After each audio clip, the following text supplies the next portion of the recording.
করোনার বিপদ থেকে আমরা এখনো মুক্ত হতে পারিনি।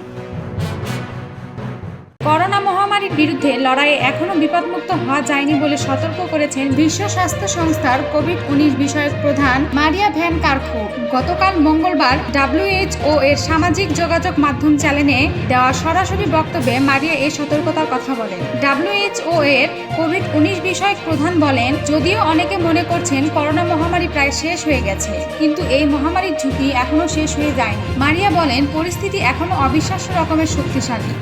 এর জন্য শক্তিশালী বলছি যে এই ভাইরাসের ওপর আমাদের কোনো নিয়ন্ত্রণ নেই। করোনা ভাইরাস ও টিকা নিয়ে ভুল তথ্যের ছড়াছড়ির কারণে মানুষের মৃত্যু বাড়ছে বলেও সতর্ক করেন WHO এর কোভিড-19 টেকনিক্যাল কমিটির প্রধান মারিয়া বলেন, গত সপ্তাহে বিশ্বে 31 লাখ মানুষ নতুন করে করোনায় সংক্রমিত হয়েছে। মারা গেছেন আরো 54,000 মানুষ। জাতিসংঘের স্বাস্থ্য বিষয়ক সংস্থার কাছে এই তথ্যটি এসেছে, তবে প্রকৃতপক্ষে এই সংখ্যা আরো বেশি হতে পারে। করোনা পরিস্থিতি সম্পর্কে মারিয়া বলেন, আমরা বিপদমুক্ত হতে পারিনি। মহামারী পরিস্থিতির একটি মাঝামাঝি জায়গায় আমরা অবস্থান করছি, তবে মাঝামাঝি অবস্থানের ঠিক কোন জায়গাটায় আমরা আছি সে ব্যাপারে পুরোপুরি নিশ্চিত নয়। খোলাখুলিভাবে বললে, এই পরিস্থিতি অবসানের জন্য এই মুহূর্তে আমাদের কাছে যে উপায় আছে আমরা সেগুলো ব্যবহার করছি না। বার্তা সংস্থা AFP'র পরিসংখ্যান অনুযায়ী 2019 সালের ডিসেম্বরে চীনে করোনার সংক্রমণ ছড়িয়ে পড়ার পর থেকে এখন পর্যন্ত বিশ্বে কমপক্ষে 48 লাখ মানুষের মৃত্যু হয়েছে। WHO এর কোভিড-19 বিষয়ক প্রধান বলেন, যেসব মানুষ টিকা নেননি এখন তারাই বেশি করোনায় সংক্রমিত হয়ে মারা যাচ্ছে। বিভিন্ন দেশের সরবরাহকৃত তথ্য থেকে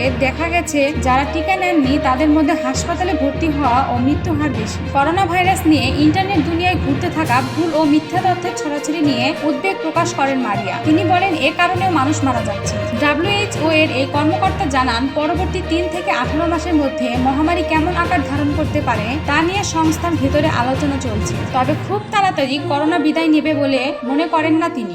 মারিয়া বলেন, এখনো অসংখ্য মানুষ আছেন যারা টিকার বাইরে রয়েছেন। হয় তারা টিকা পাননি অথবা তারা টিকা নিতে অস্বীকৃতি জানিয়েছেন, আর এর কারণে এখনো করোনার বিস্তার চলছে। করোনা ভাইরাস নির্মূলে বৈশ্বিক পদক্ষেপে ঘাটতি ছিল বলে আক্ষেপ করেন মারিয়া। তিনি বলেন, বৈশ্বিক পর্যায়ে এই ভাইরাসটি দূর বা নির্মূল করার সুযোগ আগেই নষ্ট হয়ে গেছে। এর কারণ হলো বৈশ্বিক পর্যায়ে এই ভাইরাস মোকাবেলার যতটা কঠোর পদক্ষেপ নেওয়া যেত তা নেওয়া হয়নি।